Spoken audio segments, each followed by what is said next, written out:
একজন দারোয়ান তার মালিককে বলল, স্যার, আমি সারাদিন গেট খুলে আর বন্ধ করে পাই মাত্র 3000 টাকা বেতন, আর ম্যানেজার সাহেব দামি গাড়িতে ঘুরে বেড়ায়, এসি রুমে বসে থাকে, তার বেতন কেন 50,000 টাকা? এইটা আমার মাথায় আসে না। তখন মালিক চিন্তা করলো, এটা দারোয়ানকে বলে বোঝানো সম্ভব না, তাকে প্র্যাকটিক্যালি বোঝাতে হবে। তাই মালিক ম্যানেজার এবং দারোয়ান দুজনকেই বললেন, তোমরা একসাথে গিয়ে দেখে আসবে খামারে কতগুলো ছাগল আছে। তারা দুজনেই যখন খামার থেকে ফিরে আসলো, তখন মালিক প্রথমে দারোয়ানকে জিজ্ঞেস করলো, বলো তো খামারে কতগুলো ছাগল আছে?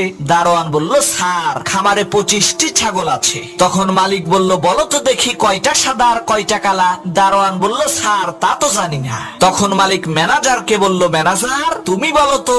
তখন ম্যানেজার এক পাশ থেকে বলা শুরু করলো, কয়টা সাদা, কয়টা কালা, কয়টা গর্ভবতী, কয়টা বাচ্চা, কয়টা পাঠা আর কয়টা খাসি, সবকিছু বলে দিল। তখন মালিক দারোয়ানকে বলল,